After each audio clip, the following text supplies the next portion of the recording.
The hall was full of eyes.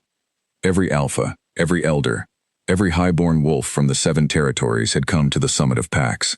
They filled the great stone hall of Voss Keep from wall to wall, standing shoulder to shoulder in their finest dark clothes, breathing in the cold air that drifted down from the high open windows.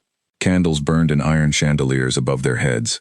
The light they threw was warm and golden, but nothing in that room felt warm. Sarah Calloway stood at the center of it all. She was 23 years old. She had traveled 4 days to get here, riding through cold rain without complaint, arriving with mud still on her boots, and her dark hair pulled back into a simple knot at the base of her neck. She had no title. She had no territory. She had no army or fortune or name that anyone in this room would recognize. What she had was a bond, a mate bond, pulled tight and real and ancient as the mountains themselves, that connected her, bone and breath, to the man who now stood 20 feet away from her and had not once looked at her face. King Aldrich Voss. He was tall. She had known he would be tall. She had felt his height and the pull of the bond before she ever stood in the same room with him.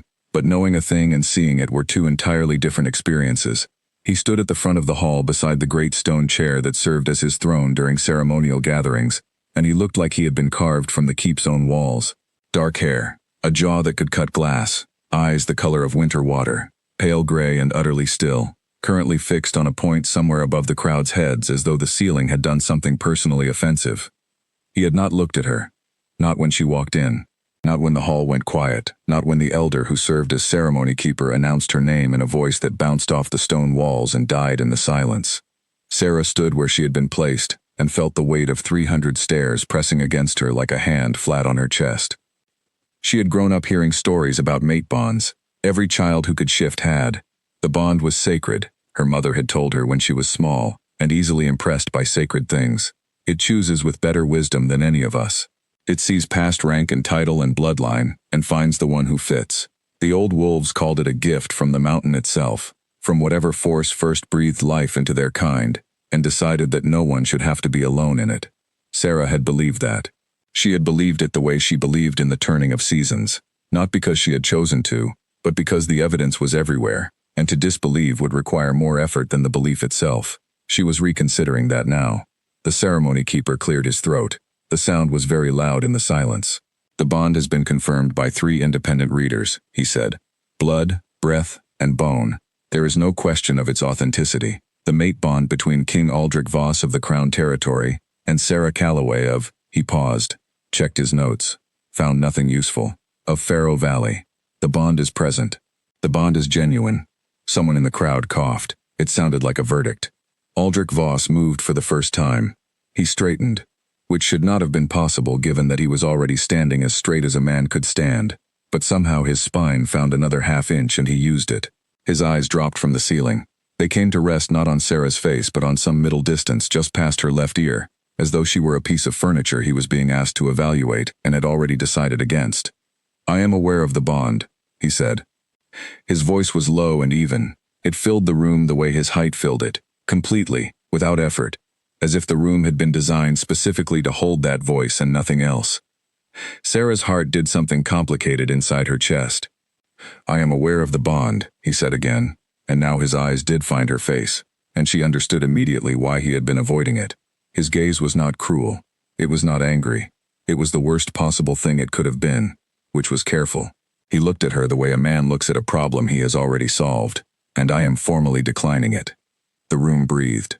300 wolves breathed in together and then held it. Sarah heard the bond crack. That was the only word for it. It did not break cleanly or quietly. It cracked, the way old ice cracks when weight is placed on it. A sound that traveled through her body before it traveled through the air, starting somewhere in the center of her chest and radiating outward to her fingertips, her jaw, the backs of her knees. She felt it the way she had once felt a fall from a high branch as a child. Not immediately, not in the first second, but in the second after, when the ground arrived and reminded her body of everything it had forgotten about gravity. She did not make a sound. She was very proud of that. Aldrich was still looking at her, still with that careful, solved problem expression. He said, "The crown requires a mate of corresponding standing, territory, title, lineage that can be traced and verified. What I owe to my people is a queen who strengthens what I have built, not one who—" He stopped, chose his next word with the precision of a man who had rehearsed this. Not one who cannot fulfill the demands of that role. What he meant was, you are nobody. What he said was, you are unworthy of the crown.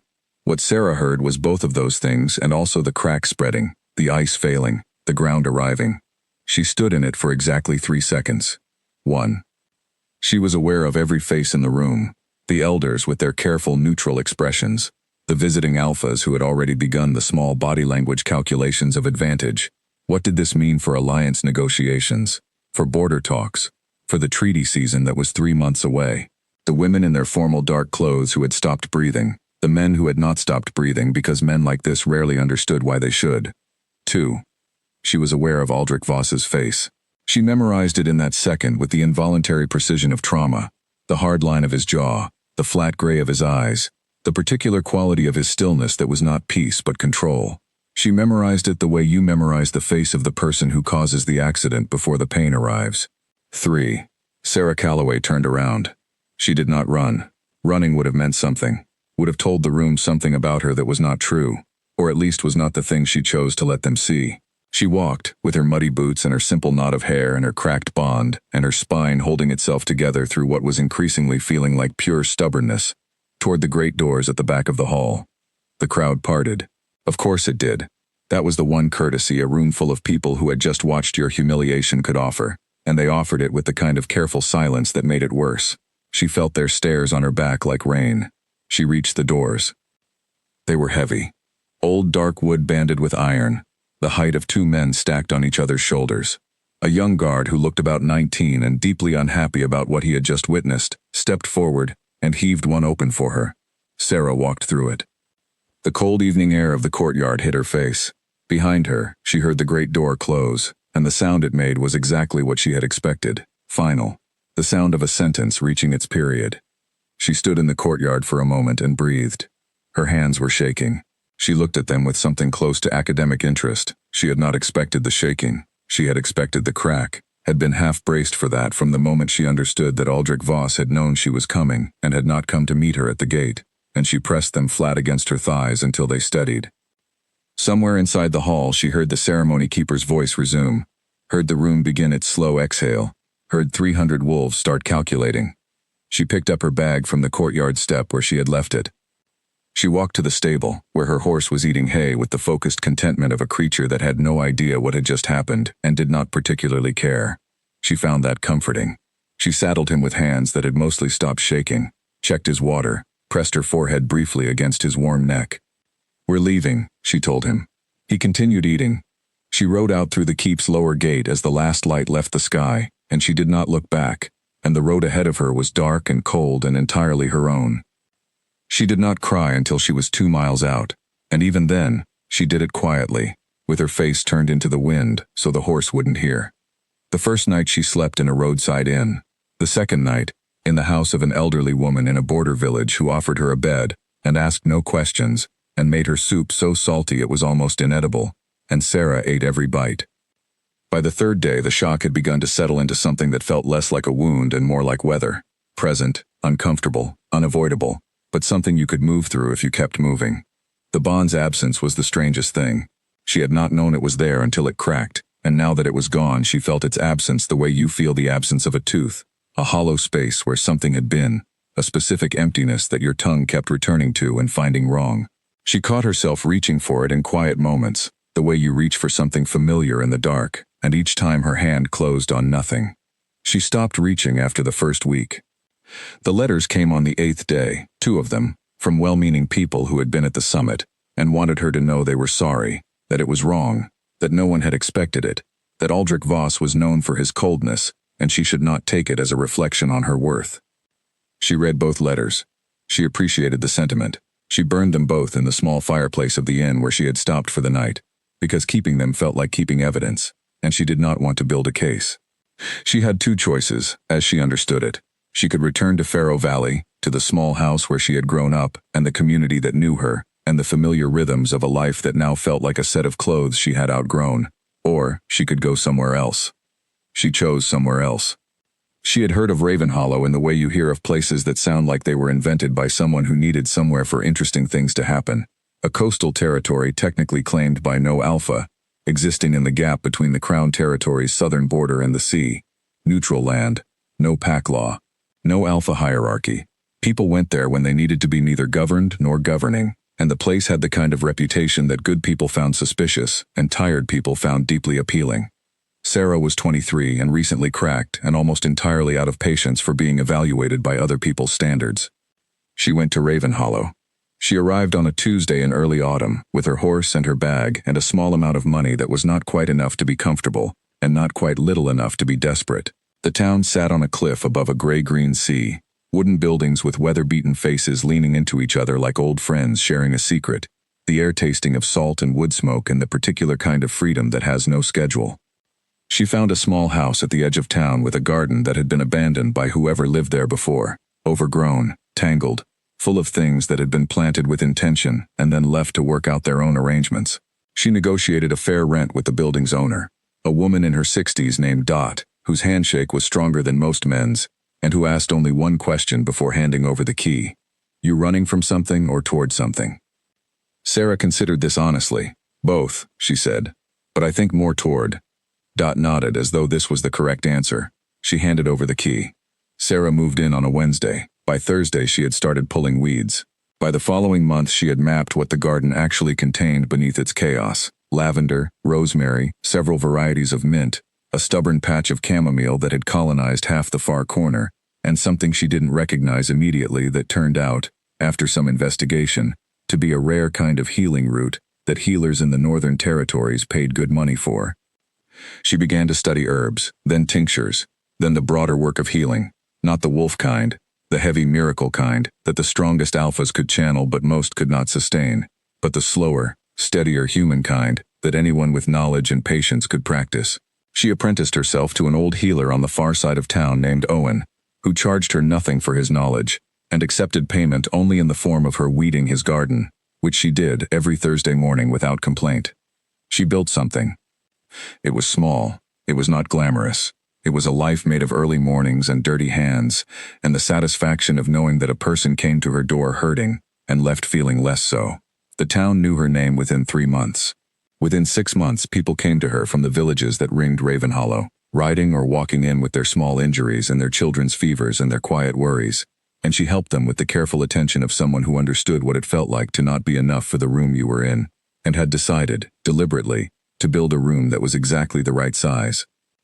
She never talked about the summit. She never talked about Aldrich Voss. The Bond's hollow space became, over time, less a wound and more a part of her architecture, present, incorporated, no longer actively painful in the way a fresh thing is painful. She was not happy the way stories said people were supposed to be happy, not shining and complete, not healed in the clean fairy tale way. She was happy the way real people are happy. On good days, in good moments, in the specific pleasure of work done well and soup eaten warm, and the sound of the sea at night through an open window. It was enough. It was more than enough. It was, she realized on a quiet evening in her second year in Ravenhollow, standing in her garden with her hands smelling of rosemary, and the sky going the particular pink that coastal skies do in autumn, actually what she had wanted all along. Not a throne, not a crown, not the approval of a stone-faced king in a room full of watching eyes. Just this, just hers. She stayed. She learned who she was by learning what she could do without. That sounds simple. It was not. The first winter in Ravenhollow was the hardest thing she had done since walking out of the great hall of Voss Keep, and for entirely different reasons. At the summit, she had needed to hold herself together under the weight of 300 watching eyes. In Ravenhollow, she had to hold herself together in the absence of all eyes, in the quiet of her small house when the sea wind came in and the candle bent sideways and there was no one watching, and no performance required, and the crack in her chest was free to make itself known in all the ways she hadn't allowed it to during daylight hours. She let it. That was the thing she hadn't expected. Not that the grief would come, but that letting it come was the only path through it. She sat with it in the evenings. She did not try to name it or contain it or resolve it into something prettier. She simply let it be what it was. Real, unearned, and hers. By spring she was sleeping through the night. By the second summer she had stopped reaching for the hollow space. By the third year she had a waiting list. People came from as far as Dunmere and the coastal hamlets of Selwick to see the healer in Ravenhollow who, they said, listened the way most people didn't. All the way, past what you said to what you meant. She did not think this was a special skill. She thought it was simply the result of spending enough time in your own silence that you stopped being afraid of other people's. She hired a young woman named Clara to help her keep her records and prepare the simpler tinctures. And Clara was 17, and endlessly curious, and had a laugh that could be heard from 3 houses away. And Sarah found herself thinking, sometimes, that she had not expected to like her life this much. The garden was extraordinary by now. It had taken 2 full growing seasons to untangle and rebuild, but what existed in its 3rd year was something Sarah was genuinely proud of. Organized without being stiff, productive without sacrificing beauty, with rows of medicinal herbs running alongside beds of flowers she had planted for no practical reason whatsoever, except that they were beautiful, and she had decided that beauty counted as a reason now. She had not always believed that. She had grown up in Faro Valley with the quiet understanding that usefulness was what you owed the world, and everything else was decorative in a way that needed justification. Her mother had been practical, the way stone is practical, reliably supporting, not particularly warm. Her father had been kinder, softer, the kind of man who brought home wildflowers because the color caught his eye. But he had died when she was 11, and the wildflowers had stopped after that. The garden felt like something he would have liked. She planted zinnias in the far corner every spring, not for any medicinal purpose, just because. It was in that 3rd autumn, on a Thursday morning after she had finished weeding Owen's garden and was walking home through the market square, that she noticed the man sitting on the low stone wall beside the harbor steps, bent over a large paper that kept trying to fold itself in the wind, and largely succeeding. He was fighting the paper with a kind of focused irritation that she found immediately entertaining, one hand pressing down one corner, the other holding a charcoal pencil above the opposite corner, and the center of the paper taking that opportunity to flip up and cover his face completely. He said something she couldn't hear from this distance but whose tone she could read clearly. She kept walking. She would have kept walking all the way home and thought nothing more of it, except that the wind, which had been doing the paper no favors, chose that moment to fully commit to its work and took the paper entirely off the wall, carrying it in a spinning flat arc directly towards Sarah's feet. She stepped on it before it could continue its escape. The man looked up. He was somewhere in his late 20s, brown hair that needed cutting, the kind that fell slightly across the forehead in a way that was either careless or well-considered, and she could not immediately tell which. He had an open, honest kind of face, not the sharp-boned precision of Aldrich Voss's face, not the kind that looked carved and cold and deliberate, but the kind that looked like it had been assembled by someone who wanted it to be readable. There was ink on his left hand. There was a small cut above his right eyebrow that was not recent. He looked at her foot on his paper. He looked at her face. He said, with great dignity, "Thank you. And also hello." Sarah picked up the paper and handed it to him. It was a map. A very good one, she noticed. Careful lines, precise measurements noted in small, clean handwriting along the edges. The kind of detail that came from someone who took the work seriously. She could see coastline, harbor depths, the cliff road, the village clusters along the ridge. "You're mapping Ravenhollow," she said. "Attempting to," he said. "The wind has opinions about my timeline." He took the paper and secured it immediately under his knee in a way that suggested this had happened before. Cale Marin, cartographer, currently losing an argument with the weather. Sarah Calloway, healer. She glanced at the map. "You've got the cliff road wrong." He looked at his map, looked at her. "I've been measuring it since yesterday morning. It curves more sharply after the second post. You've drawn it straight. In bad visibility, anyone using this map would clip the rock edge." A pause. He studied the map. He studied the cliff road, which was visible from where they sat. He made a sound that was not quite an admission of error, but was clearly its close relative. "I'll remeasure," he said. "Good." She started walking again. "Could I buy you something warm?" He called after her, "As a thank you, for saving my map from the sea." She stopped. She was not sure why she stopped. She had things to do. Clara was waiting at the house. There were tinctures that needed finishing. The chamomile needed harvesting before the next rain. She had things to do, and she did not need warm drinks from strangers with ink on their hands and maps with slightly inaccurate cliff roads. "The Harbor Inn does a good tea," she said without turning around. She heard him fold his map. She stood at the inn counter 2 minutes later with her hands wrapped around a clay cup of tea that was almost too hot, and Cale Marin sat across from her on a stool that was slightly too short for his legs and talked about cartography with the unpretentious enthusiasm of someone who had genuinely never once considered that it might not be interesting. She found it interesting. She found him easy in a way she was not used to people being easy. He did not perform anything. He did not calculate. He asked her about her work with the same genuine curiosity with which he talked about his own, and when she explained the properties of the healing root that had colonized her garden corner, he listened with his head slightly tilted, and his ink-stained hand curled around his own cup, and he asked follow-up questions that showed he had actually heard what she said. She stayed for an hour. She walked home thinking about Cliff Rhodes. He came to her garden 3 days later. Not to see her, or not obviously so. He came because he needed to re-verify the measurements of the ridge path that ran behind her property, and the most direct access was through her garden's back gate, which was the polite thing to ask permission for, rather than simply using. He knocked on her front door, explained this, and Sarah, who had a pot of chamomile tea on the stove and nothing in particular to do for the next hour, said yes. He spent 40 minutes measuring the ridge path. She watched from the garden, deadheading the zinnias, aware that she was watching, and not particularly bothered about being aware of it. He came back through the gate and stopped when he saw the garden. Not the polite stop of someone who notices something and wants to be seen noticing it. A real stop. He looked at the rows of herbs, the zinnia corner, the lavender edging the south wall with its late-season purple, the careful organization of it all, and his face did something genuine and unguarded that she hadn't seen on many faces. "This is extraordinary," he said. "It was chaos when I arrived," she said. "It took 2 years. What's the red one by the wall?" "Monarda. Useful for chest complaints. Also the bees are obsessed with it."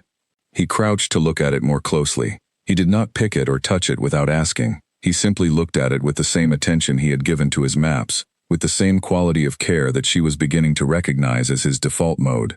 Present, unhurried, genuinely engaged. She made him tea. He stayed for another hour. He came back the following Thursday to deliver a corrected copy of his Cliff Road measurements, which she had not asked for, but which she found she was pleased to have.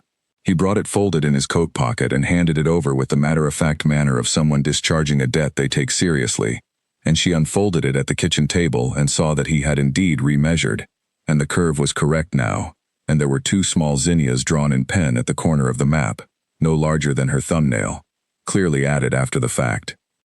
She looked at the zinnias for a moment. She folded the map and set it on the shelf above the fireplace. She did not examine too closely why she put it there rather than in her records drawer where useful maps went. She made tea instead and asked him how the rest of his mapping was going, and he told her, and she listened, and outside the window the autumn sea was making its particular sound against the cliff below, and the afternoon light was the specific gold that October afternoon light is in coastal places, and it was a very ordinary hour, in a very ordinary kitchen, in a place she had come to entirely by accident. It was also, though she did not say this and would not say it for a long time, one of the best afternoons she had spent in 3 years. She let him in slowly, the way you let warmth into a cold room, opening the window just a little at first, watching to see what comes through, only throwing it wide when you are certain the air outside is what you need. He did not rush, he did not push. He showed up, on Thursdays, which became the quiet understanding between them without either of them stating it, the way some understandings arrive without announcement, and he was simply himself, and himself turned out to be someone she found remarkably easy to be near. By November she knew he took his tea without anything in it. By December she knew the particular sound his boots made on her stone path before he knocked. By the turn of the year she was aware, in the careful private way she held important things, that she was happier on Thursdays than on other days. She was also aware that this was something significant and that she was not ready to name it yet, and she did not name it yet, because she had learned in the last 3 years that some things grow better without being watched too closely. She let it grow. Clara, who noticed everything, said nothing about it for 2 months and then said, one afternoon while they were labeling tincture bottles, "He's here again. He's mapping the North Ridge," Sarah said. "He finished the North Ridge last week," Clara said. "He told me when I saw him in the square." Sarah labeled 3 more bottles. "Then perhaps he's re-verifying." Clara made a sound that communicated an enormous amount, without technically being a word. Sarah did not respond to it, which was its own kind of response. That evening, Cale fixed a fence post in her garden that had been listing at a worrying angle for 3 weeks, not because she had asked him to, but because he had noticed it was listing and had, apparently, decided that a listing fence post was not something he was willing to leave unaddressed. He did it with a small hand shovel and a stone he found on the path and a complete lack of ceremony, tamping the earth back around the base with the efficient attention of a man who had fixed fence posts before and expected to fix them again. She watched from the kitchen window. She felt something she didn't immediately name move through her chest, not the crack, not the hollow, not the managed absence she had learned to live inside. Something different.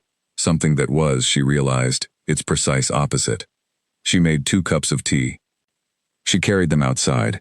They sat on the garden step as the evening came in off the sea, drinking tea without talking much, and the wind was cold but not unpleasantly so, and the stars were coming out one by one over the water, and Sarah thought, very quietly, without ceremony, this was what she had been moving toward. Spring came to Ravenhollow the way it always did, not all at once, but in increments, one warm hour at a time, the sea changing color from winter gray to something softer and less certain of itself. Seal Marin had been in Ravenhollow for 7 months. He had initially contracted with the Northern Cartographic Society to spend 3 months mapping the coastal territories between Dunmere and the Selwick Headland, which was a reasonable 3-month assignment that he completed in 2 months and then extended, twice, for reasons he explained to the Society as related to tidal variations that required additional measurement seasons, and which had nothing to do with tidal variations. He knew this. He was honest with himself about most things, even the inconvenient ones. The inconvenient one was this. He had come to Ravenhollow for a mapping contract, and he had stayed because of a woman with rosemary-smelling hands and a garden she had built from chaos, and a way of listening that made him feel, every time he sat across from her, that what he was saying mattered more than he had previously thought it did. He was not by nature a complicated person. He had spent most of his adult life outdoors, measuring things, making them accurate and usable, finding genuine satisfaction in the work of turning the uncertain world into something that could be held in your hands and understood. He liked the physical clarity of it. A cliff road was where it was. A harbor had the depth it had.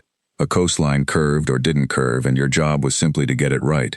People were considerably less straightforward than coastlines. He had learned this through a modest history of relationships that had all ended with the same general lesson, that he had a tendency to be present in the way a piece of furniture is present, reliably there, not making demands, so steady that people occasionally forgot he was something that could have needs of its own.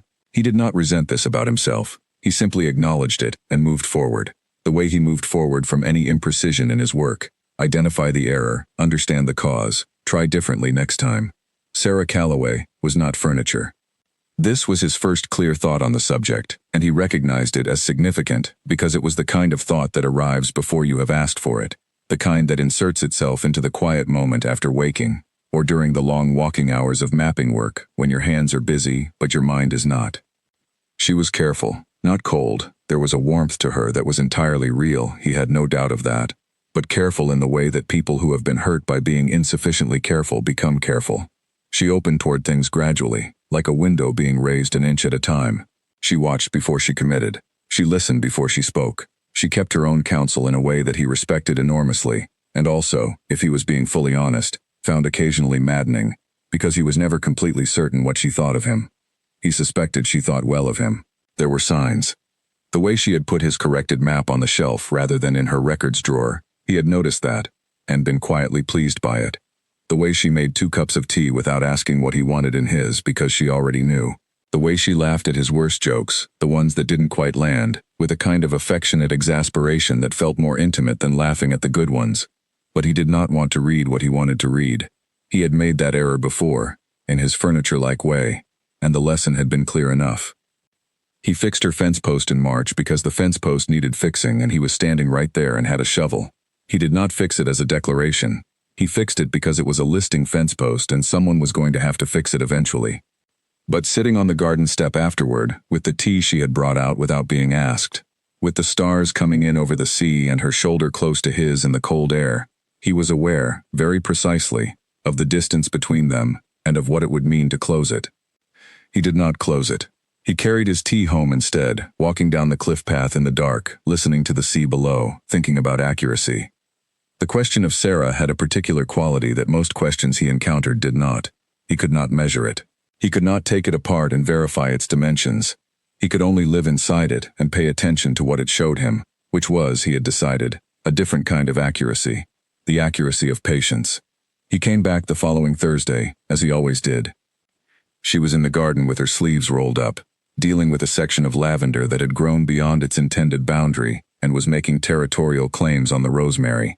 She had a look on her face that he had come to recognize, focused, slightly annoyed at the plant for its presumption, entirely at home in the problem. He helped without being asked, which was either a reasonable thing to do or a presumption of his own, and she accepted his help without making it into something, which he took as a positive sign. They worked for an hour. She told him about Owen, the old healer, who had fallen and twisted his ankle and was being aggressively unhelpful about resting it. She described Owen's argument for why walking on a twisted ankle was actually therapeutic in a way that was so precisely right that Cale could hear Owen making it, despite never having met him.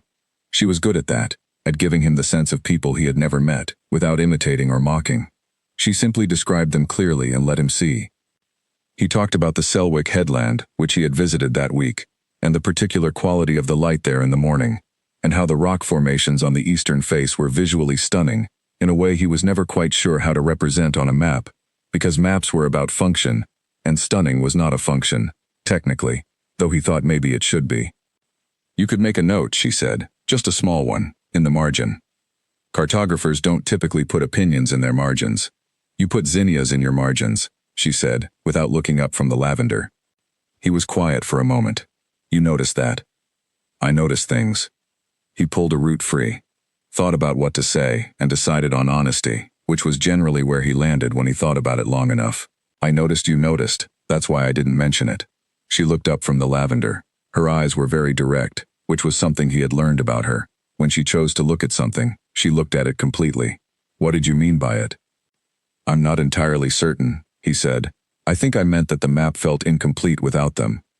This was true, and also meant more than its surface meaning, and he thought she understood both levels of it, because she was someone who understood both levels of most things.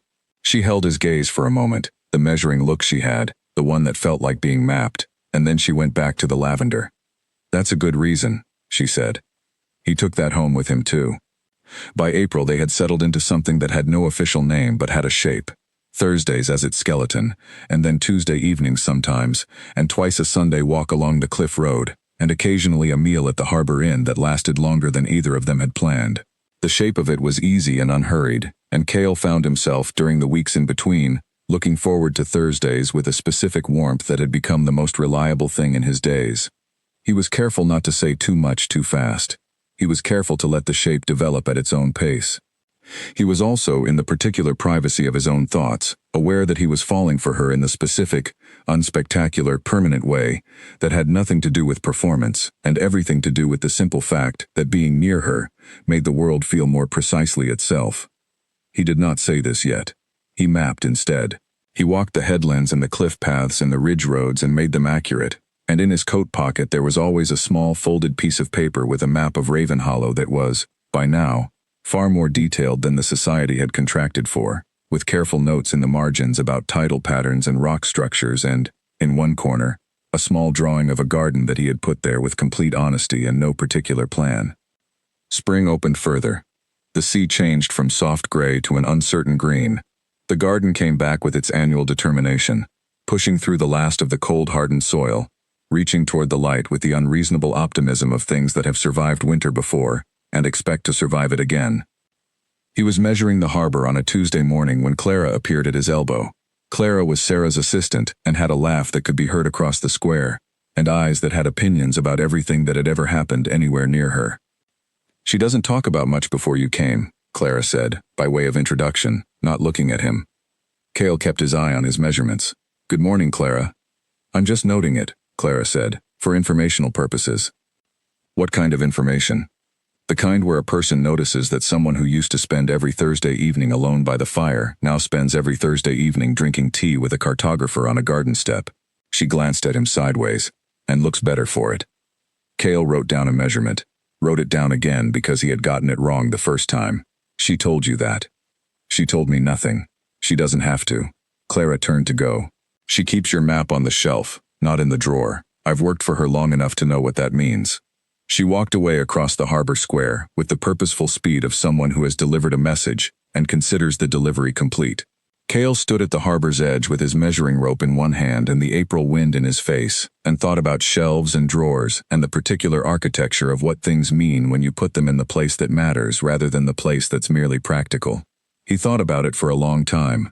Then he measured the harbor, which needed measuring regardless, and went home, and on Thursday he arrived at Sarah's door at his usual time, with a small paper parcel of bread from the market, because he had noticed 2 weeks ago that she sometimes forgot to eat when she was busy with tinctures, and he had done nothing with that information, except begin bringing bread on Thursdays, and he had done this without ceremony because it was not a ceremony, it was simply bread. She opened the door. She looked at the bread. She looked at him. "You're going to have to stop feeding me," she said, "or I'll keep expecting it." "That's the idea," he said.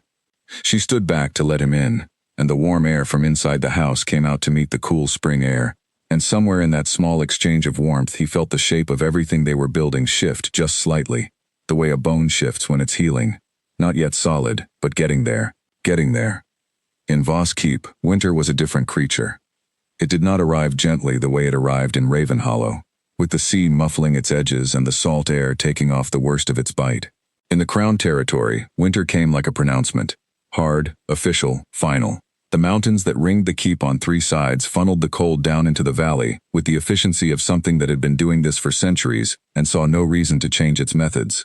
The stone walls of the keep were thick enough to hold the temperature of summer inside them for several weeks, but by the time the first snow fell on the peaks, even stone gave up, and the cold came in through the windows and the gaps under the doors, and the particular kind of cold that has been waiting patiently for you to lower your defenses. Aldrich Voss did not lower his defenses. He had not lowered them in 3 years, which was, by coincidence or design, the same amount of time that had passed since the summit of Pax. He did not think about this connection. He thought about very few things that were not directly related to the governance of the Crown territory, which was enormous and complicated, and had the particular quality of a living thing that required constant management, or it began to develop opinions of its own about how it should be run. He had 112 packs under Crown law. He had 3 ongoing border disputes, one with a territory to the east that had been technically resolved 7 years ago and practically ongoing since, and 2 with smaller packs in the southern ridge, that were not disputes so much as persistent misunderstandings that had calcified into tradition. He had a council of 12 elders who had been advising the Crown for various lengths of time ranging from 4 years to 41, and who had, collectively, opinions about everything that had ever happened or could ever happen in the territory, and who expressed these opinions in meetings that Aldrich had learned to schedule for no longer than 2 hours, because after 2 hours the opinions became repetitive. He had a kingdom. It was well run. His people were protected. His borders held. His treasury was not in surplus, but it was not in trouble either, which was more than could be said for the 2 territories to his immediate north. His judicial decisions were respected even when they were not popular, because he made them consistently and without personal favor, which was what the law required, and what his position demanded, and what he would have done anyway, because he did not know how to do things any way other than the way they needed to be done. He was, by every measurable standard, a successful king. His wolf had not been well in 3 years. He did not use those exact words, not even in his own private thoughts. He thought of it as a persistent inefficiency, a part of his nature that was not operating at its correct capacity, that required more management than it should, that occasionally produced in him, in the dark hours before dawn when even the most disciplined mind is not entirely under the mind's control, a specific ache that had no diagnosable cause and no treatable symptom. He had consulted a healer once, in the first year. The healer, a senior woman named Greta who had served the Crown for 20 years and who was the only person in the keep who consistently said what she actually thought, had looked at him for a long moment after he described his symptoms and then said, with the measured precision of someone choosing their words with care in order to avoid being thrown out of the room, "Your wolf is grieving." "That's not a medical diagnosis," he had said. "No," she agreed. "It's an accurate one." He had not gone back to Greta. He ran his kingdom instead. He ran it the way you run something when you are afraid of what will happen if you stop running it, completely, comprehensively, leaving no hour of the day unscheduled and no problem unaddressed and no meeting unattended, because a man who attends enough meetings does not have time to sit in the quiet and feel the weight of what he has chosen. He had chosen correctly. He knew this. The Crown required a queen of standing, Ravenhollow, the place whose name he had not spoken and whose existence he did not, generally, permit himself to contemplate, was neutral territory. No pack law, no hierarchy, no title.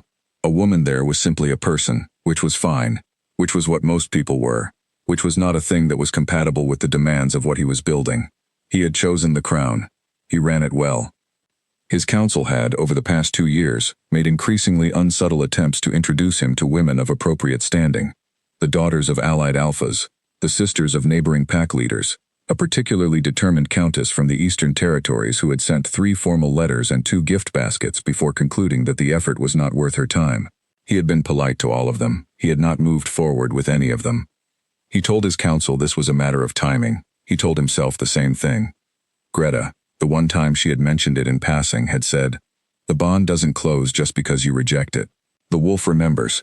He had told her that was not her area of medical expertise. She had given him the look that she gave him when she was letting him be wrong, because he needed to be wrong for a little while longer before he would be willing to be right. He had come to hate that look. The scout's report arrived on a Tuesday in late November. It was a routine border assessment. His scouts made regular passes through the neutral territories during treaty season, documenting population changes and new trade routes, and anything that might affect the boundary lines that defined the Crown Territory's edges. He read these reports himself rather than delegating them because he had learned early that summaries were another person's interpretation, and he preferred the raw material. He read through the Dunmere section, the Selwick Headland, the coastal ridge. He reached the Ravenhollow section.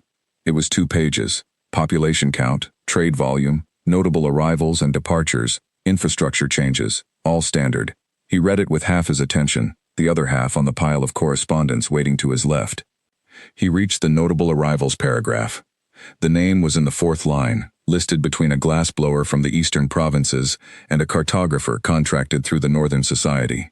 3 years ago, his border scouts had been instructed, in a memorandum he had written personally and phrased as routine administrative policy, to include the names of any significant arrivals in neutral territories who might be of interest for trade or alliance purposes.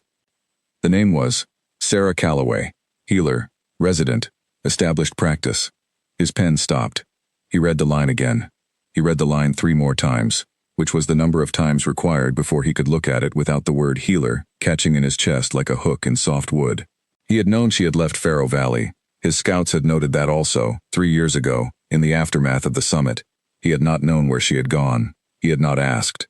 Not asking had taken a specific and continuous effort that he had not examined closely. She was in Ravenhollow.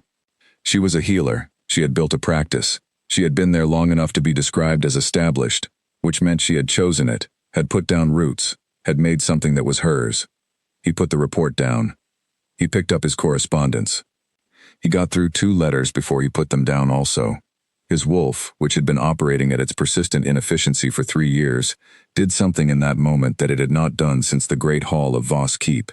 It stirred, not with grief, not with the ache that had no treatable symptom, with something else. Something that was more animal than he liked, more uncalculated than he was comfortable with, something that knew a direction and wanted to move in it with a sureness that had nothing to do with plans or policies or what the Crown required. He held it still. He was very good at holding things still. He looked at the pile of correspondence. He looked at the report. He looked out the window at the snow that was beginning to fall on the mountains, soft and deliberate, the kind of snow that settles in for the season. He had never been to Ravenhollow. It was neutral territory and therefore technically under Crown jurisdiction during treaty season, and it had been 3 years since the last formal visit to the region's neutral territories, and there were legitimate administrative reasons to conduct a personal inspection rather than relying solely on scout reports. He wrote a memorandum. He sent it to his council's senior administrator. He told himself it was a policy visit. He told himself this for 3 days, which was not long enough to convince himself, but long enough to be the length of time a man with his kind of discipline needed to do the thing he was going to do anyway, and maintain some dignity about it. On the 4th morning he gave instructions for a small riding party to be prepared. No crown banners, civilian travel clothes, a route that would bring them to the Ravenhollow coast in 4 days. His head of council, a gray-haired man named Dorr who had served the Crown for 22 years and had, in Aldrich's opinion, developed the ability to say things with his eyebrows that he would not say with his mouth, raised both eyebrows when given the travel instructions. Aldrich did not respond to this. He signed 3 administrative documents and a border agreement and a commendation for a soldier who had served 40 years, and then he went to pack his riding bag, which he did himself rather than calling his attendants, because packing his own bag was a thing he did when he needed to do something with his hands that required no thought. The riding coat, the sealed credentials, the knife he carried everywhere that had been his father's, the travel documents. He did not take the scout's report. He had already memorized it. He had memorized it on the first reading, which he had told himself was simply the habit of a thorough administrator. and which was not that at all. And he knew it. And he put the bag on his shoulder and went downstairs to where his horse was waiting. And outside the keep, the first hard snow of winter was coming down across the mountains, and he rode south.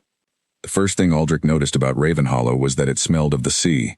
This was not a remarkable observation for a coastal town, but he had spent most of his life in the mountains, and the sea was, for him, something theoretical, a boundary on his maps, a factor in trade calculations, a place where other people's territories ended.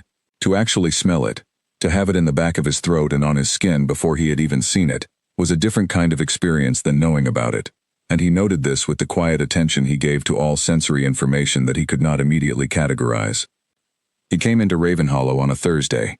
He did not know that Thursday meant anything in this town until later. He did not know it when he rode in through the upper gate with his two-man escort and arranged for rooms at the Harbor Inn under a name that was not his.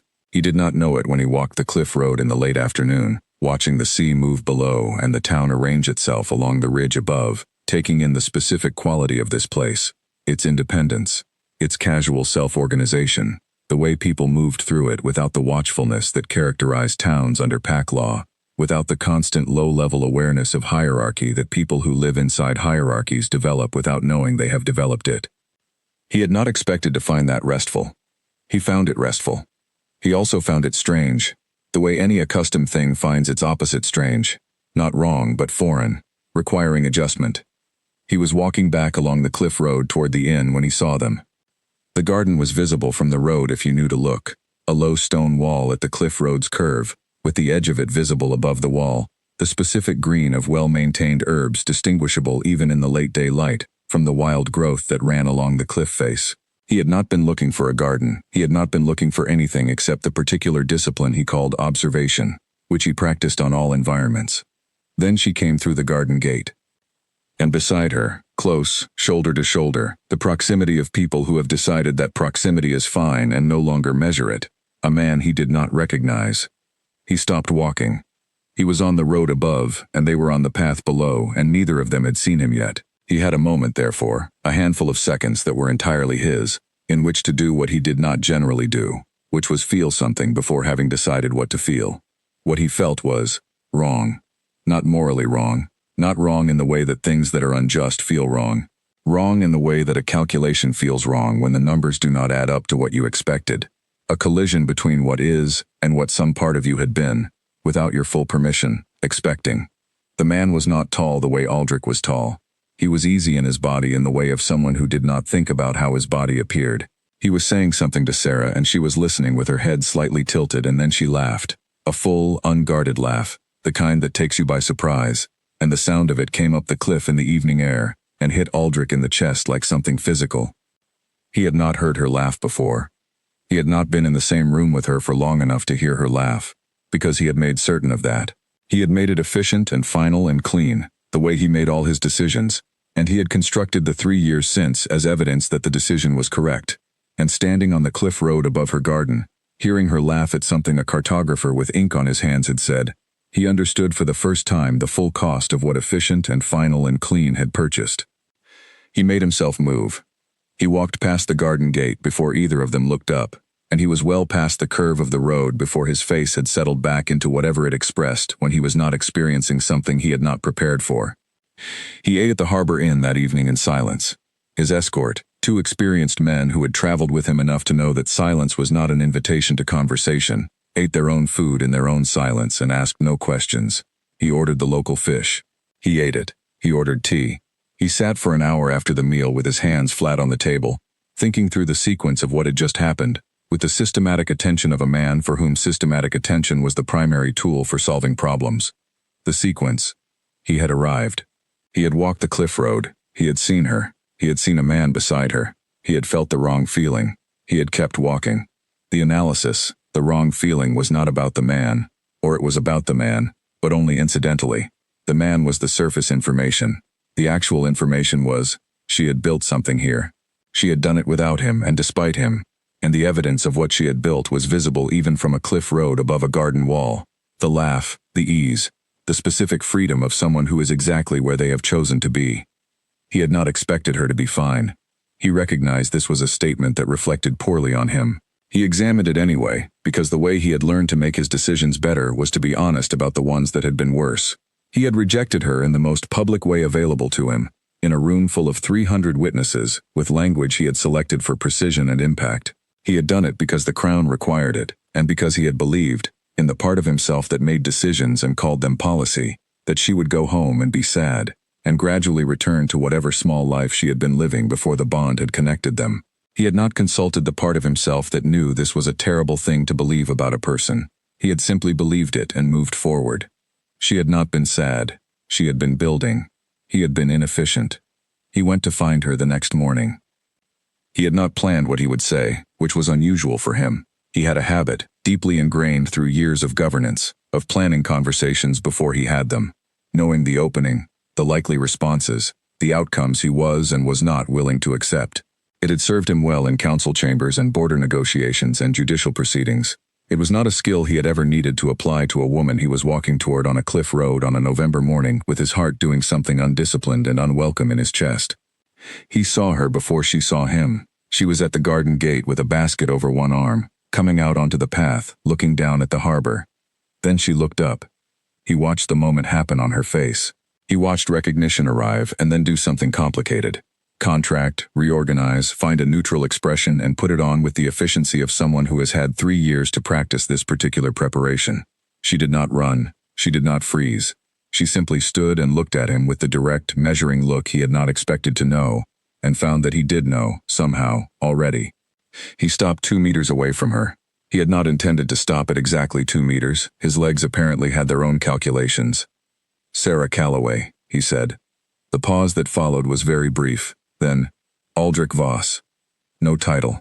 She had stripped his title from his name the way you strip something unnecessary from something that needs to function, and the absence of it, "King," "Your Highness," the honorific that 300 people in a great hall had used with the weight of obligation, was so deliberate it was almost physical. "I'm conducting a review of neutral territories," he said. It was the sentence he had prepared. Hearing it come out of his mouth, he was aware of how much it was not enough. "That's a long ride for a review," she said. "The territory warrants it." She looked at him for another moment. She had the same quality she'd had in the great hall, he realized. The same stillness that was not passivity but something more like the stillness of something that has decided not to be moved, and is comfortable with that decision. He had remembered that quality. He had told himself he had not been remembering it, and had been wrong. "There's a good inn at the harbor," she said. "The tea is decent. They'll have information about the territory." She turned back toward the gate. "I'd like to speak with you," he said. "When you have time." She did not turn around. "I have patience this morning. I have a garden to tend this afternoon. My time is mine to give, and I'll give it when I decide to give it." She went through the gate and it closed behind her. He stood on the path for a moment. Something in his chest, which had been tight and cold and managed for 3 years, cracked very slightly, like ice at the beginning of a thaw. Not enough to be called anything yet. Not enough to admit. Just a shift. Just the start of a thing that had been waiting a long time for permission to begin. He walked back to the inn. He would be here for longer than a review required. He already knew this. He ordered breakfast and sat by the window with the harbor spread below him and the November light coming in flat and gray from the sea. And he thought about what came next, with the same honesty he wished he had applied 3 years ago, when it might have made a different kind of difference. The day he arrived in Ravenhollow changed things. He just couldn't yet see what things, or how. He stayed 3 days. The first day he walked the town, the harbor, the market, the ridge road, the cliff path, and made the observations he had told himself and his council he was here to make. He counted trade vessels. He spoke with 2 of the elder residents who served as Ravenhollow's informal governance in the absence of pack law. He took notes in the small leather book he carried for this purpose. He was thorough. He was efficient. He was also aware, at every moment, of where Sarah's house was in relation to wherever he happened to be standing, with a precision that had nothing to do with his notes, and everything to do with the wolf he had been managing for 3 years and which was, in Ravenhollow, considerably harder to manage than it was in the stone walls of his keep, where every routine and structure and demand was carefully designed to keep it at a distance from itself. The second day he saw Cale Marin. He did not know the man's name yet. He saw him in the market in the morning, buying bread with the casual comfort of a person who knows exactly which stall he wants, knows the person selling, exchanges the kind of brief warm words that indicate a regular relationship, an ordinary sight, Aldrich noted it with the cool assessment of someone gathering information. Then Cale tucked the bread in his coat and walked up the cliff road, toward Sarah's garden. Aldrich stood in the market with his leather book in one hand and watched the man walk away, and did something he had not done in 3 years, which was allow himself to feel the full weight of what he had chosen and what it had cost.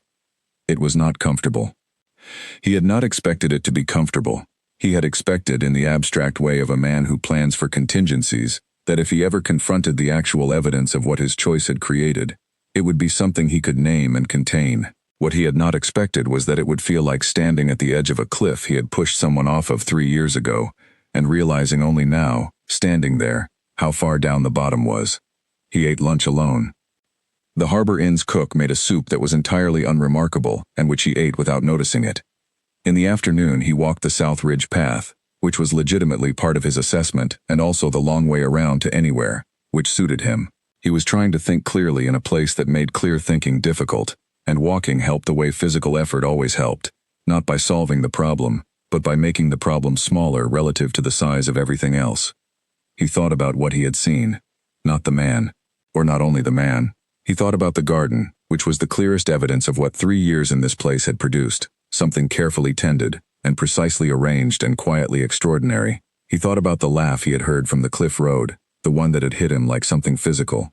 He thought about the way she had looked at him that morning on the path, directly, without flinching, without apology, without any of the fear or devastation or confusion that he had been braced for, that some part of him had been carrying as a counterweight to his guilt, the story where she needed him to come back, so that the guilt had somewhere to go. She did not need him to come back. This was the clearest thing he had understood all day, and it was not a small thing. He came back to the Harbor Inn as the sun was going down and sat at the window again and ordered tea, and thought about what came next with the question he should have been asking from the beginning, not what was right for the crown, but what was true. What was true was, he had been wrong. That was it. That was the whole sentence.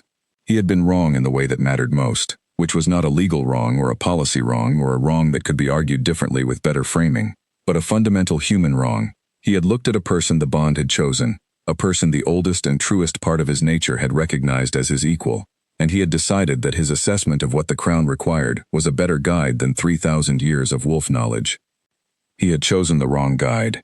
He did not say this yet. He had not earned the right to say it yet. He sat at the harbor window until the sky went dark and the lights came on across the water, and he thought about the gap between what he had done and what could be repaired, and he was honest enough with himself to understand that those were not necessarily the same distance apart. On the third day, early in the morning, he went to her garden gate. She was already in the garden. He could hear the sound of tools, the specific quiet rhythm of someone moving through known work with total ease. He stood at the gate and waited until the sound stopped and she appeared at the far end of the garden, looking at him the way she always seemed to look at him now, directly and without surprise, as though she had known he was coming and had decided not to hurry on his account. He opened the gate. He walked the path between the herbs. He stopped close enough to speak without raising his voice. "You've built something extraordinary," he said. A pause. She looked at him steadily. "I know," she said. Not grateful, not modest. She knew, and she said so, and the simplicity of it was a different kind of answer than he had expected and also the most honest kind. "I came here without a full understanding of why," he said. "I told myself there were administrative reasons. There are administrative reasons. They are not the reasons." She waited. "I owe you something I don't know how to give correctly," he said, "but I wanted to try, so I'm here. I understand that doesn't change what I did. I'm not offering it as payment. I'm offering it as the truth." The morning was cold. A wind off the sea moved through the lavender at the garden's edge. He waited. She said, "You should go." He said, "I know." Neither of them moved. Then, from the top of the garden path, a voice, sorry to interrupt, easy and unassuming, a man's voice, carrying the particular cadence of someone who is not actually entirely sorry to interrupt, because interrupting is precisely what the situation requires. Cale Marin was standing at the garden gate with a bag over one shoulder, and an expression on his face that was making very careful calculations behind its easy surface. His eyes moved from Aldrich to Sarah and back to Aldrich and then settled on Aldrich with a quality that was not hostile but was absolutely, quietly, paying full attention. "Cale," Sarah said. "This is Aldrich Voss. He's visiting on crown business." The smallest pause. Kale's face did not change significantly. Voss, he said, the name only, like she had given his name this morning, stripped of its title, evaluated on its own merits. Marin, Aldrich said. A moment of the specific kind of silence that is not empty but very full. Then Kale said, to Sarah only, I brought the rest of that measuring kit you said Owen could borrow. I'll leave it at the back step. He nodded at Aldrich.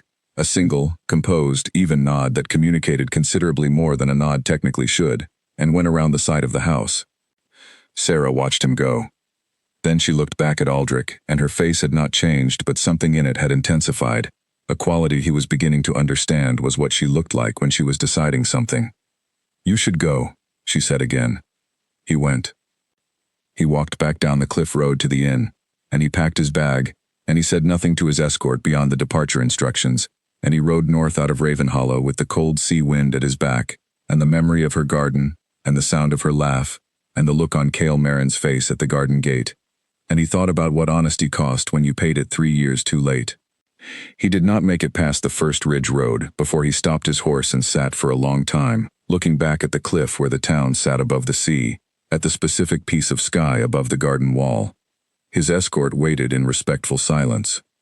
He sat there for 10 minutes and then he rode on, because going back had not been earned and he understood that, and because some lessons arrive too late to change the thing they were meant to teach and you carry them anyway, and because a man who has run a kingdom for a decade knows, even when he wishes he did not, what things cannot be undone by wanting them to be different. He carried it with him all the way home. He would carry it for a long time. Kale left the measuring kit on the back step and went home. He walked back through the market, down the harbor steps, along the lower road to the small house he rented near the boat dock that was slightly too close to the water for comfort in high wind, and which he had grown, despite this, to like enormously. He made tea. He stood at his window and drank it while looking at the harbor without seeing the harbor, which was not something he usually did, because usually the harbor was worth seeing and he paid attention to things worth seeing.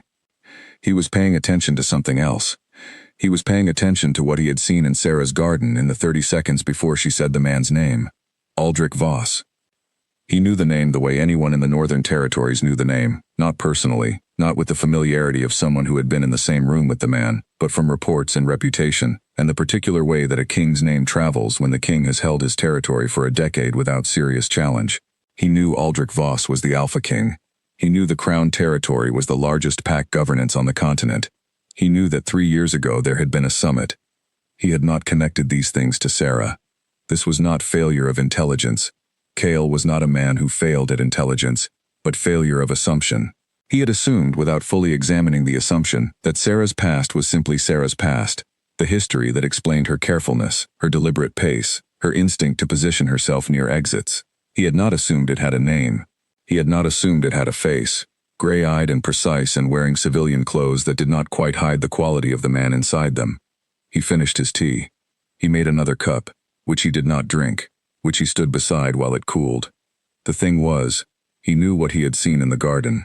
He knew what he had seen on Sarah's face in the moment before she pulled her neutral expression into place, and what he had seen on the face of Aldrich Voss, who had been watching her with an expression that no man wore toward someone he felt nothing for. And the combination of those two things, and the name Aldrich Voss, and the 3-year history he now needed to recalculate, added up to something that sat in Kale's chest like a stone. He did not feel anger yet. He felt the thing that comes before anger in a person who processes carefully. The cold, clear, information-gathering state of someone who is waiting to understand before allowing himself to react. He went to the market the following morning. Dot, who owned half the buildings on the Ridge Road and knew everything that happened in Ravenhollow because she owned half the buildings on the Ridge Road, was at her usual spot at the edge of the square, talking with the glassblower from the eastern provinces with the particular attention of someone gathering information. She saw Kale coming and changed her expression in the fractional way of someone who already knows what you want and is deciding how much to give you. The man at the Harbor Inn, he said. She looked at him. Left this morning. Who was he? A pause. You'd have to ask Sarah. I'm asking you. Dot studied him the way she studied people she was deciding how much to trust. He let her study. Then she said quietly, King of the Crown Territory. Here on his own. Civilian clothes, no crown markers, which means he didn't want to be official about it. The stone in his chest settled heavier. How long has she been here? He said. Not because he didn't know, he knew, but because he needed to arrange the information in order. 3 years come January, Dot said. Arrived alone. No explanation. Built what she's built. She looked at him with the particular directness of a woman who had seen enough of life to not waste time on indirection. Whatever happened between them happened before she came here. She built herself back up from it. You've seen that with your own eyes. I have, he said. Then you know what matters. He did know what mattered. That was the complication. He knew what mattered, and what mattered was Sarah. And he also knew that he had spent 7 months building something with her that was now shaking because there was a name and a face attached to the thing she had been building back from. And that name and face had come to Ravenhollow, and stood in her garden, and looked at her the way Aldrich Voss had looked at her, and Cale needed to decide what he was going to do with that information. He went back to his house. He did not go to see Sarah that Thursday. He sent a message through Clara saying he had a surveying commitment in the Ridge territories that would take him through the weekend, which was not entirely false. He did have a commitment. He had simply moved its timeline to fill the gap he needed.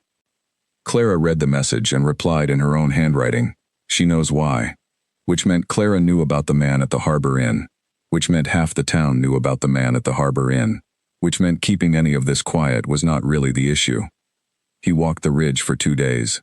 He measured things that did not need measuring. He slept in a small inn at the Ridge Village and lay awake, and looked at the ceiling and thought about what he actually believed. What he actually believed was this: Sarah Calloway was the most carefully built person he had ever met. Not built by others, built by herself, from the inside out, over 3 years of quiet, deliberate work that had nothing to do with who she had been before she came here, and everything to do with who she had decided to be. He had watched her do it without knowing the history, and he had watched it with the genuine admiration of someone who understood what it cost to build something true. He also believed, whatever the man in her garden had been to her once, she had not been waiting for him. He had watched her long enough and well enough to know the difference between a person who is waiting and a person who has arrived. He came back to Ravenhollow on Sunday evening. He did not go directly to her house. He went to his own house, and he washed his hands, and he sat at his own table for an hour, with a piece of paper in front of him, not mapping anything, just letting the blank paper be blank, while he finished the thinking he had started on the ridge. Then he walked up the cliff road. The light was going. The harbor was settling into its evening sounds. The garden gate was where it always was. He knocked at her door instead. She opened it. She had the look she wore when she had been expecting something and had not been certain when it would arrive. He had seen that look before, on her face during the weeks she had been waiting for Owen's ankle to show improvement, a focused, patient attention on a thing that was taking its time. "I didn't go to Dunmere," he said. "I know," she said. "I needed a few days." "I know that too." She stepped back from the door. He came in. The kitchen was warm and smelled of chamomile and the particular smell of her house that he had learned without deciding to. The way you learn things when you're somewhere enough. Wood and herbs and sea air and something indefinable that was simply her. She poured 2 cups without asking. She sat. He sat. He held his cup with both hands and looked at the table and said, "Tell me what I need to know." And she did. She told him the whole of it. Not the dramatic version. Not the version edited for sympathy. Just the facts. The bond, the summit, the decision Aldrich Voss had made in a room full of 300 witnesses. The crack, the walk, the road in the dark. She told it in the flat, clear way of someone who has had enough time with a story that its edges no longer cut the same way they used to. She told him 3 years of Ravenhollow. She told him about the healer's work, about the garden, about Owen and Clara and the small accumulated evidence of a life she had chosen. She did not tell him what to feel about it. She gave him the information and let him sit with it. He sat with it for a long time. Then he said, "When he came here, when he stood in your garden, what did you feel?" A pause. She was honest in the way that cost things to be honest. "Angry," she said. "Mostly angry. At the presumption of it. That he could simply arrive after 3 years and stand in the thing I built and..." She stopped. Found the right word. "Inspect it." And under the anger, she looked at him, measured the question. "Less than I expected," she said. "Less than I was afraid I'd feel." He nodded. The tea was going cold. Neither of them moved to address it. He said, "I'm not going to pretend I wasn't affected by seeing him there. I was. I am. I need you to know that. I know that. But I also need you to know that it doesn't change what I think about what we've been building." He looked at her across the table. "This is still what I want, if you still want it." The fire in the hearth shifted. The sea was making its evening sound against the cliff below. She looked at him with the full, direct quality of her attention that he had come to understand was the most honest version of her. No performance, no carefulness, just the actual person. I should have told you before he arrived, she said. I kept waiting for the right time, and there is no right time for something like that. I'm sorry. You're forgiven, he said, simply, without conditions. Are we all right? She looked at him. She looked at her hands. She looked at the cooling tea. Yes, she said. And they were. Aldrich received the letter in January. He was at his desk in the early morning, which was when he did his best reading. Before the council arrived, before the day made its demands, in the hour when the keep was still, and the light from the east window was thin and honest. He had been doing this since his father's time, and it was one of the habits he had kept without questioning because it worked, and things that worked were worth keeping. The letter was from Greta. This was unusual. Greta communicated with him in person, face to face, in the examining room that adjoined the keep's medical wing, where she had spent 20 years delivering news that people in power did not always want to hear in the direct, unadorned way that was her method. She did not write letters. She appeared. She told you the thing. She waited for you to absorb it, and then she told you what she thought you should do about it. A letter meant she had something to say that required the protection of distance, something she wanted him to have the chance to read and sit with before he responded to it, which meant she had correctly calculated that his first response would be one she did not want to be in the room for. He read the letter. It was 3 paragraphs, short by the standards of letters, long by the standards of Greta, who was not a person who used more words than a thing required.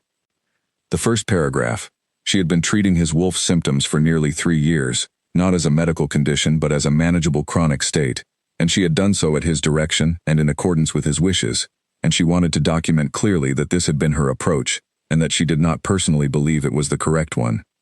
The second paragraph: she had done some reading. The mate bond literature was not extensive, but it was not empty either. The consistent finding, across every documented case she could locate, was that a rejected bond did not simply fade. It remained present in both parties, in a dormant state, for the duration of both their lives. It was not a biological injury. It was not a wound that healed or a loss that grief resolved in the ordinary way. It was a persistent condition with persistent symptoms, and the symptoms he had been managing for 3 years were not going to stop. The third paragraph: she was not telling him what to do.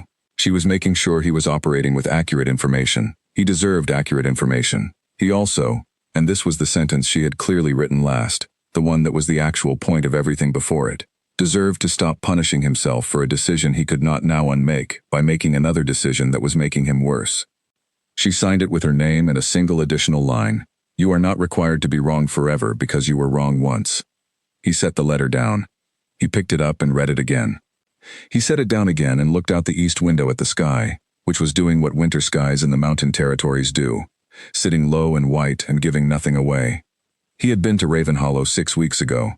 He had stood in Sarah's garden and said what he had come to say, and she had told him to go, and he had gone, and since then he had managed the memory of it the way he managed every difficult thing, by making sure there was always enough distance between himself and it that it could not get close enough to land properly. Greta's letter landed properly. He was not required to be wrong forever. The phrase moved in him in a way that was uncomfortable, and also, he recognized with the precision of a man who has been trained to identify what is true, even when it is inconvenient. Correct. He had believed, in some architecture of his thinking that he had never fully examined, that the rejection of the bond was a permanent sentence, not just on the bond itself but on some part of himself, that having made the decision, he was required to live inside its worst consequences as a kind of ongoing payment.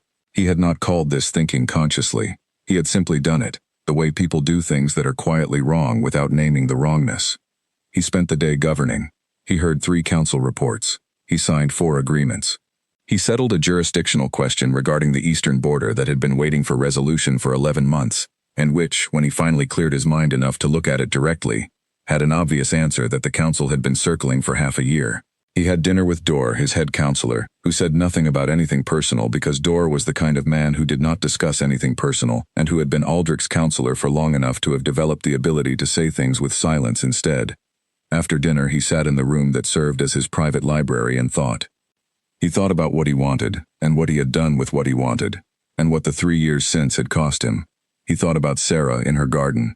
He thought about the laugh he had heard from the cliff road, the one that had hit him like something physical. He thought about Cale Marin at the garden gate, the composed, even look of a man who had calculated exactly what was happening, and had decided that what was happening was not going to move him.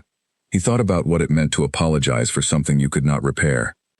He had come to Ravenhollow the first time with the half-formed intention of being heard.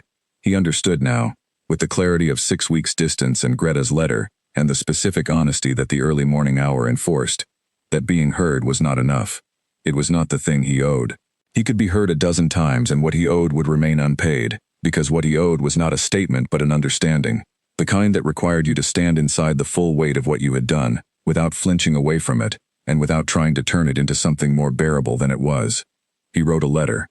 Not to his counsel. Not to Greta. Not to anyone in any official capacity.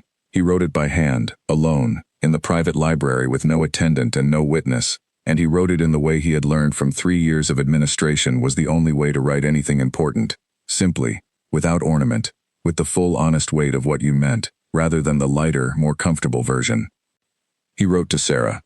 He told her he was not writing to ask for anything. He told her he understood that what she had built was hers, and that his arrival in Ravenhollow had been an imposition, however he had framed it to himself. He told her that standing in her garden and seeing what 3 years had made of her, he had understood something about his own decision, that he had not been willing to understand in the years immediately after making it. He told her what the summit had actually been. He had never told anyone this, not even Greta. He had kept it in the part of himself where he put things that were too true to be policy. He wrote it now. That he had known she was coming, that he had felt the bond for 3 days before the summit and had spent those 3 days not in the preparation his counsel thought he was making, but in a private and unacknowledged terror, that what he had been afraid of was not her, not Sarah Calloway specifically, not who she was, but what she would cost him. Not in the political sense, in the personal one. He wrote, I was afraid of needing someone. I had governed alone since my father died and I had made myself good at governing alone and I did not know how to be the kind of person who needed another person and was also the king. I thought they were incompatible. I convinced myself that what I was doing at the summit was policy. It was not policy. It was fear with a crown on. He read this back. He did not change it. He wrote that he did not expect forgiveness and was not asking for it. He wrote that he hoped she was well, genuinely, not as a formality, and that the garden was everything it should be, and that if she was half as good a healer as she was a builder, the people of Ravenhollow were fortunate to have her. He wrote that Cale Marin had the look of a man who understood what he had in front of him, and that was all he would say about that because saying more would be a form of the same presumption he was trying to apologize for. He signed his name, not his title. His name. He sealed it himself. He sent it on a Tuesday morning with his fastest rider, and instructions that it was personal correspondence, not crown business, and was to be delivered without announcement and without waiting for a response.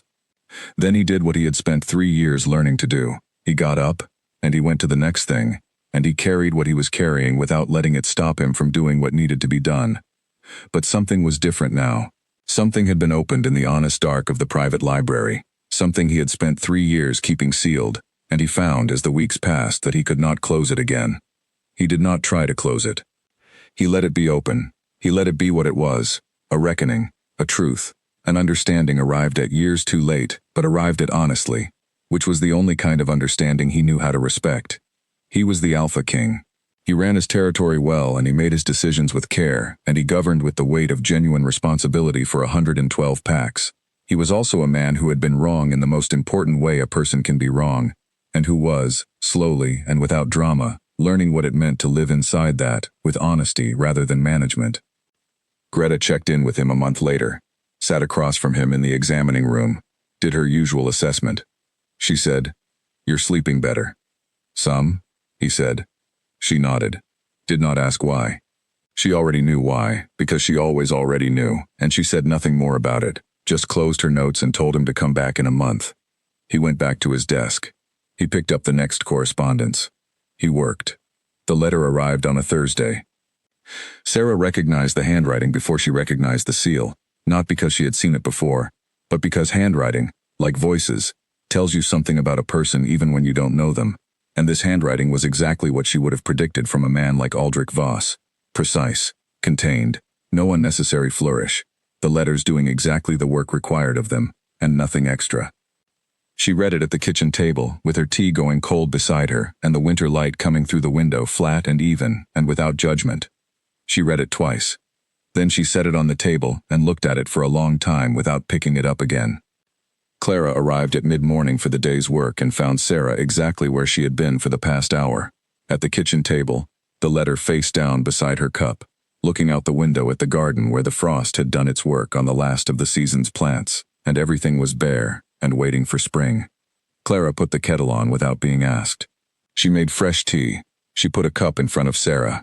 She said nothing. This was one of the things Sarah genuinely appreciated about Clara, who could read a room with the accuracy of someone 3 times her age, and who understood that sometimes what a room needed was tea and quiet, and the presence of another person who was not asking anything. Sarah drank her tea. After a while she said, "He wrote a letter." Clara said, "The king?" "Yes." "What does it say?" Sarah thought about how to answer this. She was not a person who summarized emotional content easily. She was better at doing it in her work, holding the weight of someone else's experience with the practiced steadiness of someone who had learned to be a container for hard things. Her own hard things were different. They required more time. "It says the truth," she said finally, "about why he did what he did, about what he was afraid of. He didn't have to tell me that. He told me anyway." Clara waited. "He's not asking for anything," Sarah said. "He said that explicitly. He's not asking for forgiveness or reconciliation or anything. He's just—" She stopped, found the word, "accounting for himself. For my benefit, not his." The kitchen was quiet except for the sea sound and the small settling noises of the house. "What are you going to do?" Clara asked. "I don't know yet," Sarah said. This was true. She did not know yet. She needed to sit with it in the honest way she had learned to sit with difficult things, not at arm's length, not tucked behind activity, but actually with it, actually looking at it. She spent 2 days with it. She walked the cliff road in the mornings. She did her healing work in the afternoons with the particular focus that work provided, the kind of attention that is total and therefore temporarily excludes everything else. In the evenings she sat with the letter and with what it had told her and with the question of what she actually felt about it, not what she thought she should feel. What she felt was complicated in the way that real things are always complicated. She felt the anger was still there, present, legitimate, correctly placed. He had done what he had done in a room full of 300 people, and no letter changed that. She also felt something the anger had been sitting on top of for 3 years, which was the grief that had been too inconvenient to feel at the time. The grief not for him, she was careful to be precise about this, but for the idea of the bond, for the version of herself that had ridden 4 days through cold rain believing the old stories about gifts from the mountain, and things that chose with better wisdom than any of us. She had buried that version of herself efficiently and without ceremony, and had not done the work of mourning her properly. She did that work now, over 2 days on the cliff road, with the winter sea below and the cold air honest on her face. She let it be what it was. She did not rush it. On the 3rd day Cale came. He came on a Thursday, as he always did, with bread from the market and the particular quality of his presence that was simply itself. No performance, no management. Just the easy and genuine thing he always was. He knocked at her door. She opened it. He looked at her face with the full attention he gave to everything, and he said, "You look like you've been somewhere difficult." "I have," she said. He came in. She made tea.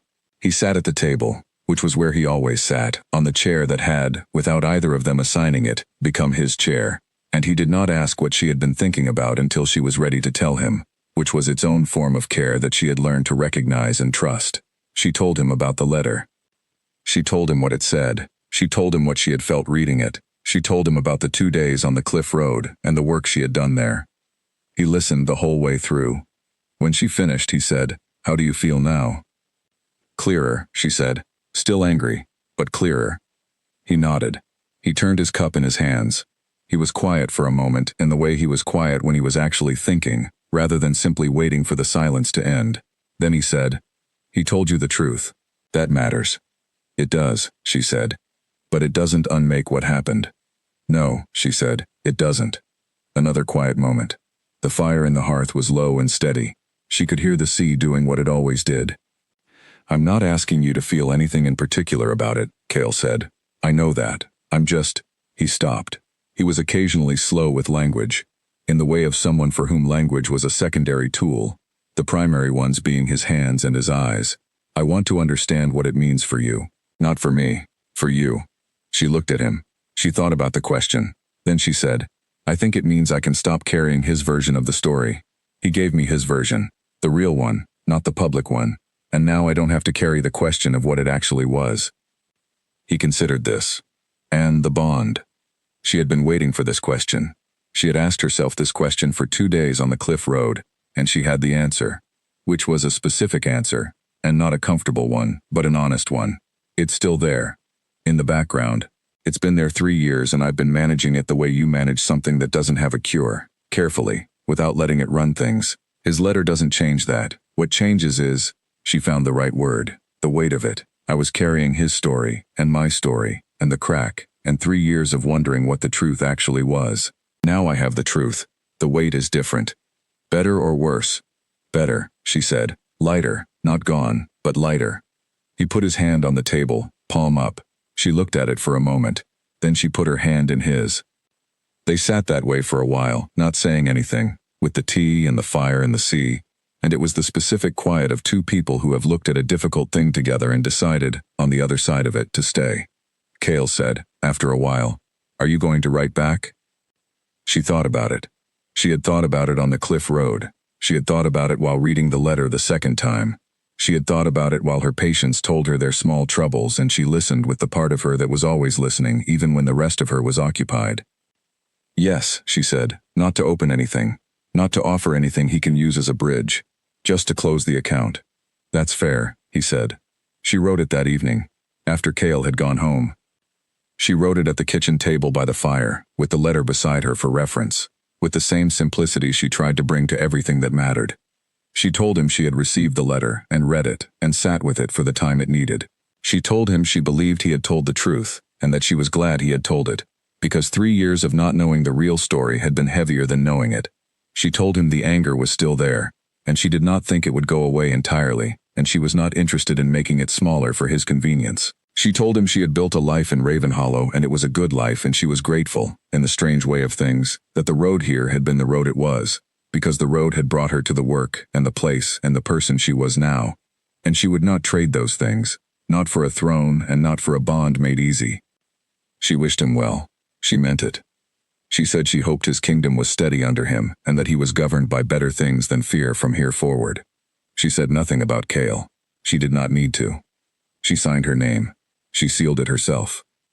She set it on the table to go out in the morning, and then she sat in the quiet of her kitchen for a moment, with the fire and the sea and the weight of things finally, fully, sitting where they were meant to sit. She felt very clean. The way you feel when something you've been holding for a long time has been set down in the right place. She made a cup of tea. She stood at the window and looked out at the dark garden, where the bare plants were sleeping under the frost, waiting for spring with the patient certainty of things that have survived cold before, and know exactly what warmth feels like when it comes back. She drank her tea. She slept very well that night. Spring came to both places at once, the way it always did, indifferent to kingdoms, indifferent to cliffs, arriving on its own schedule with its own agenda, and no interest in what the people under it had been doing all winter. In Ravenhollow, the garden came back.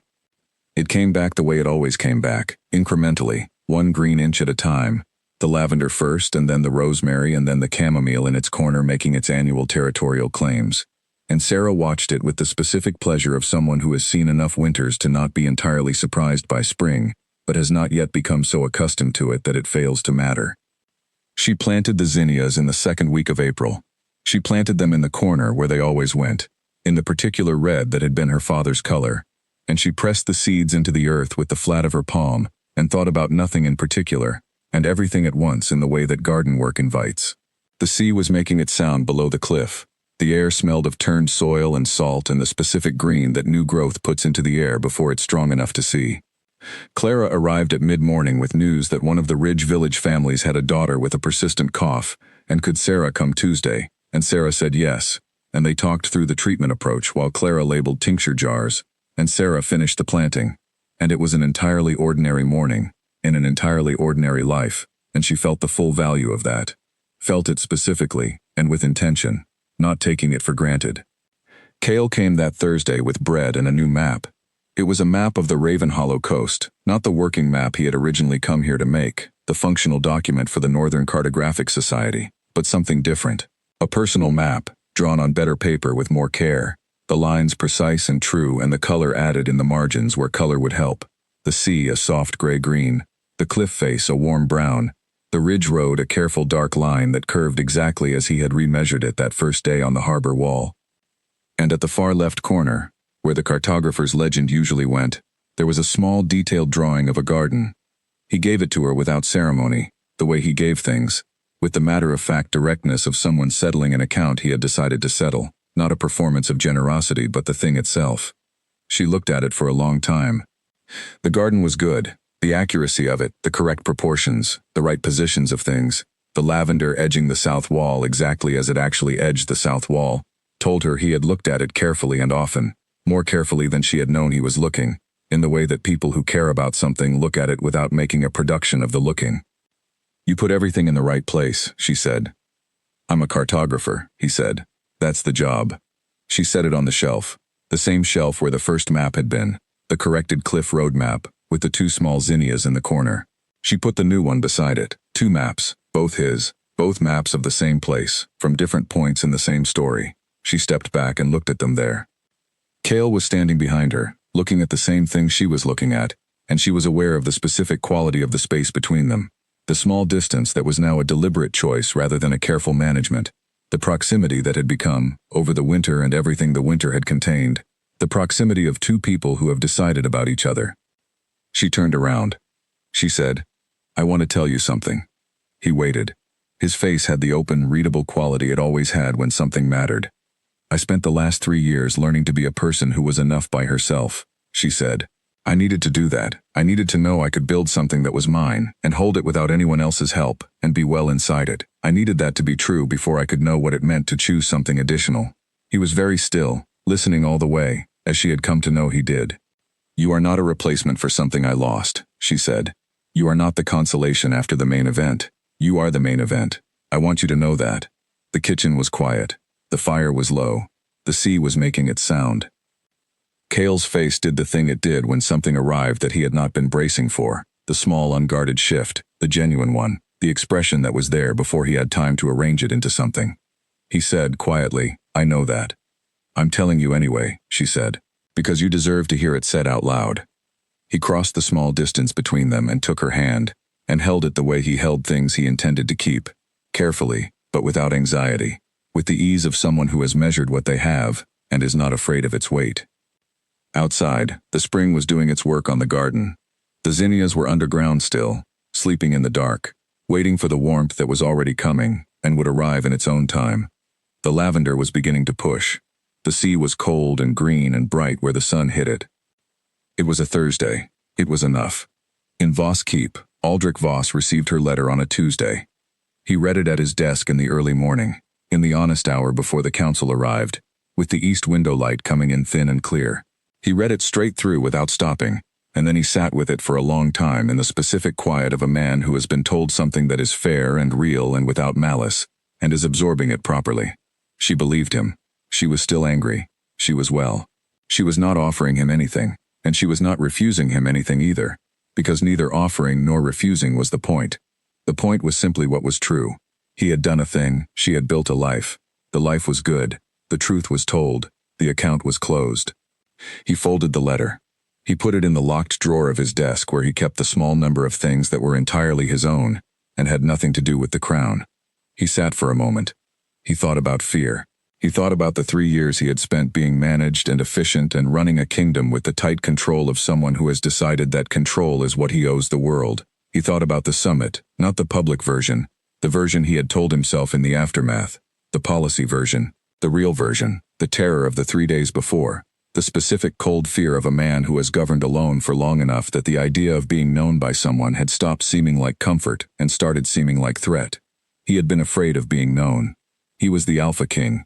He was known to 112 Pax as the man who governed with fair force and no personal sentiment, and who had made a strategic decision at the summit of Pax that was hard but correct, and which they had all accepted, because it was framed correctly, and because Aldrich Voss had the kind of authority that made people accept the framing. He did not have that authority over himself any longer. He had lost it sometime between the Cliff Road in Ravenhollow and the quiet of this desk in this early morning light, and he found, sitting here with her letter in the locked drawer and the day about to begin its demands, that he was not sure he wanted it back. He wanted something different. He wanted the kind of honesty that had been in her letter, the kind that was not unkind but was not softened for his comfort, that said what was true and expected him to be large enough to receive it. He could be that. He was not sure, yet, how to build it inside the life he was already living. The throne, the territory, the 112 packs, the weight of what he had made himself. But he thought, for the first time in 3 years, that it might be possible. Not easily, not quickly, not in the fairy tale way where the admission of error is also its resolution, but possible, the way hard and real things are possible, by deciding to move toward them and then moving, one honest step at a time. Dory arrived at the door with the morning schedule. Aldrich said, "Give me 5 more minutes." Dor nodded and withdrew. He sat in the 5 minutes and looked out the east window at the mountains, which were losing their snow now, the bare rock beginning to show through where the spring was doing its work. He looked at the mountains the way you look at things you have stopped taking for granted, as if they might have something to show you that they haven't shown you before, as if the world is capable of being different from what it was yesterday. The 5 minutes ended. He opened the door. He went to the council chamber, where the day's business was waiting with the patient persistence of things that do not care what happened to you last night, or what you are still learning, or what the spring is doing to the mountains outside the window. The business was there. The territory needed governing. The 112 packs needed their king to be the king. He sat down. He was the king. He was also a man who had been afraid and had chosen wrong and had learned what that cost, and who was carrying that learning not as a punishment or a wound but as a fact, the way you carry any true thing, the way you carry the weight of what you have actually done rather than the cleaner version you could have told yourself. The council began its reports. He listened. He made decisions. He governed with the care and precision that the territory required, and that he had given it for a decade. But something was different in the room that morning, and the something was this. He was governing like a man who understood the difference between strength and control. Not perfectly, not completely, but beginning to. And beginning was where everything started. In Ravenhollow, on the same Tuesday morning, Sarah was walking the cliff road in the spring light before her patients arrived. The sea below was the color it gets in April. Not quite winter's gray, not yet summer's blue. Something in between that was its own thing and did not need to be either. She walked with her hands in her coat pockets and the salt air on her face, and the town waking up behind her, and below her, the harbor boats going out, and the market opening, and the early sounds of a place doing what it always did, the specific daily ordinary that she had chosen, and which had turned out to be, in all the ways that mattered, enough. On the far side of town she could see Cale's small house near the boat dock, and the light was on in the window, and she knew he was making his morning tea and looking at the harbor the way he looked at things worth looking at. She would see him Thursday, and possibly Tuesday, and maybe Sunday if the weather held for a walk. She would see him the way you see someone who is woven into the days without having been forced into them, who arrived by choice and stayed by choice and whose presence had the specific warmth of a thing freely given rather than owed. She stopped at the cliff's edge. She looked at the sea.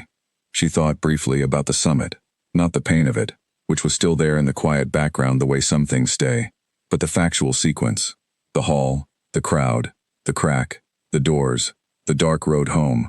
She thought about the 4 days of riding and the salt and wood smoke smell of Ravenhollow arriving, and the overgrown garden, and the first winter, and all the slow work of the 3 years. She thought about who she had been at 23, riding into that hall in muddy boots with absolute faith in a thing she had not yet had cause to question.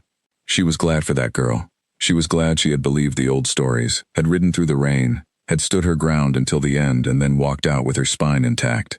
She was glad for everything that girl had been, because everything that girl had been had made the road to here possible. She was also glad she was not that girl anymore. She was 26.